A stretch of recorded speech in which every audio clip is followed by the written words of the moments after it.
அனைவருக்கும் நமஸ்காரம். ஸ்ரீ சண்டிகாதேவி மந்திராலயம் ட்ரஸ்ட் நிறுவனத் தலைவர் முனைவர் தவத்திரு ஈஸ்வர சாமிகள் இந்த மகா சிவராத்திரி நன்னாளிலே உலக மக்களுக்கு ஒரு நல்லதொரு அருள்வாக்கு சொல்ல வேண்டும் என்ற ஒரு நல்ல எண்ணத்தில் இந்த பதிவை சமர்ப்பிக்கிறேன். எல்லாம் வல்ல இறைவன் உலகெங்கும் வியாபித்திருக்கும் இறைவன் தென்னாடுடைய சிவனையை போற்றி எந்நாட்டவர்க்கும் இறைவா போற்றி. உலக மக்கள் அனைவருக்கும் இறைவனாக இருக்கக்கூடிய இறைவன் தென்னாட்டிலே சிவன் என்றும் உலகெங்கிலும் இருக்கக்கூடிய மக்களுக்கு இறைவனாகவும் அருள்பாலித்து வரும் சிவபெருமானுடைய திருவடி பணிந்து இந்த மகா சிவராத்திரியிலே ஒரு நல்லதொரு திருமந்திரத்தை உபதேசம் செய்ய விரும்புகிறேன். ஓம் சிவாய நமக என்று சிந்தித்திருப்போருக்கு அபாயம் ஒன்றுமில்லை. எல்லா காலங்களிலும் சிவாய நமக என்று உச்சரித்து கொண்டு வரும் பொழுது எதிராளியினுடைய பகைமைகளிலிருந்து நம்ம விடுபடுவோம். அதேபோல் அஷ்டமா சித்து வசியம், தம்பனம், மோகனம், ஆகர்ஷணம், உச்சாடனம், வித்திவேசனம், பேரணம் என்ற 8 வகையான சித்துக்களிலும் மாரண சித்தி என்று ஒன்று உண்டு. அந்த மாரண சித்தி கற்றுக்கொள்ள வேண்டும் என்று பார்வதி தேவியிடம் அகத்திய மாமுனிவர் உபதேசம் கேட்கும் பொழுது அன்னை பராசக்தி கற்ற வெற்றி போதுமப்பா, மாரணம் உனக்கு தேவையில்லை என்று திருவாய் மலர்ந்து சொல்லும் பொழுது அஷ்டமா சித்து முழுமையடைய மாரண மந்திரமும் ஜெபித்தால் மட்டுமே முழுமையடையும் தாயே என்று அகத்தியர் பணிய உமையவள் அகத்தியர் பால் அன்பு கொண்டு பாரப்பா மரணத்தின் போக்கு சொல்வேன், பாலகனை இதை செய்து நீ பாம்போகாதே, ஈசனோட கருணைமத்தை இதற்கு வேண்டும், இதை செய்ய துணியாதே கண்மணியே, வாழையோட கோபம் வந்து உன்னை சார்ந்த போதும் ஒரு வாழ்வை அளிக்க ஒருபோதும் எண்ணாதே, 21 தலைமுறைக்கு உன் கருவை அளிக்கும் அப்பா, சத்தியத்தில் நின்று நீ சார்ந்து பாரு. அப்படின்னா சத்தியமான வாழ்க்கையில் நீ வாழ்ந்து வந்தாயே ஆனால் சகலரும் உனை வணங்குவார் ஜகத்தினுள்ளே. கலராதே கருமைகளுக்கு இந்த மார்க்கம், கலராதே சுயநலவாதிகள் இந்த மார்க்கம், இந்த வித்தையை நீ சுயநலவாதிகளுக்கு சொல்லி கொடுத்துறாத, தீராத நோயெல்லாம் தீர்ந்து போகுமே.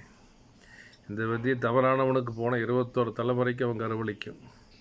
ஆனால் அதே இந்த வித்தையை வியாதிகளுக்கு பயன்படுத்தும் பொழுது தீர்க்க முடியாத வியாதிகளும் தீர்ந்து போகுமே என்று அன்னை ஆதிபராசக்தி அன்னை அகத்திய மாமுனிவருக்கு அருளி செய்த அஷ்டமா சித்து அந்த திருமந்திரம் நன்மைகளுக்கு பயன்படுத்த வேண்டும். எதிராளி வகையாளி உருவாக மாட்டான். கொடிய நோய்களிலிருந்து விடுதலை, காரிய சித்தி, தொழில் மேன்மை, வெளிநாட்டு பயணம், கல்வியறிவில்லாதவனுக்கு கல்வியறிவு, மனநிலை பாதிக்கப்பட்டவன் தன் நிலைக்கு மாறி அவன் பிறந்த பிறப்பினுடைய பயனை அடைக்கக்கூடிய அனைத்து விதமான யோகங்களும் தரக்கூடிய அந்த அஷ்டமாசத்தில் மரண சக்கரம் என்றென்றும் நம் மனதில் நின்று இந்த சிவராத்திரியிலே உலகில் உள்ள அனைத்து மக்களும் ஓம் நம சிவாய மசிவயன சிவாய நம வயநமசி எனம சிவ என்று அவருடைய பஞ்சாட்சர மந்திரத்தை உச்சாடனம் செய்து கொண்டிருக்கின்ற இந்த வேளையிலே அந்த மாரண சக்கரத்தை மாரண மந்திரத்தை நம் நல்ல வழிக்கு பயன்படுத்த வேண்டும். ஓம் ஜவ்வம் ரீயும் சிறையும் மையம் கிளியும் கிளியும் மையம் சிறியும் ரீயும் ஜிவம் ஓம் சிவாய நமக சகல வியாதிகள் நிவாரணாய சுவாக என்று இந்த மந்திரத்தை தினமும் ஒரு 36 முறை ஜபித்து வந்தோமே ஆனால் நம்ம மேலுள்ள அனைத்து கொடிய வினைகளும் பில்லி சூனியங்களும் கர்மகாண்டங்களும் எதிராளி வகையாளியால் ஏவப்பட்ட அனைத்து விதமான கர்மயோகங்களும் விலகி ஒரு ஜென்மத்தில் செய்த பாவங்களும் நீங்கி இஜென்மத்தில் இந்நேரத்தில் இந்த மகா சிவராத்திரியில் ஈசனை நம்பினோர் கைவிடப்படார். விதி என்ன செய்யும்? விதி எப்பேற்பட்ட விதியும் மாற்றக்கூடிய அதிகாரம் பெற்ற அந்த ஈசன் நமக்கு துணை இருக்கும் பொழுது எதை கண்டும் நம்ம அஞ்ச வேண்டாம்.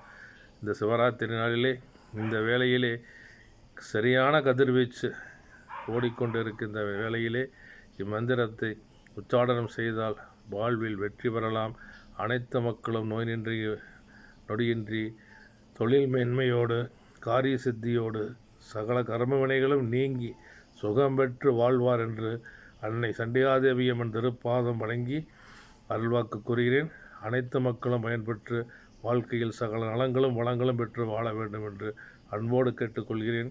இந்த இணைய வேளையிலே இந்த வலைதளத்தை பார்க்கும் பக்த கோடிகள் அனைவரும் இதை சப்ஸ்கிரைப் செய்து பெல் பட்டனை கிளிக் செய்து இது சண்டிகாதேவி அம்மன் மந்திராலயம் ட்ரஸ்ட் மென்மேலும் வளர உங்களுடைய ஆதரவு தொடர்ந்து வழங்குமாறு அன்போடு கேட்டு அனைவரையும் பல்லாண்டு வாழ வேண்டும் என்று உளமாற வாழ்த்தி வணங்குகிறேன். வாழ்த்துக்கள். நன்றி. வாழ்க வளமுடன்.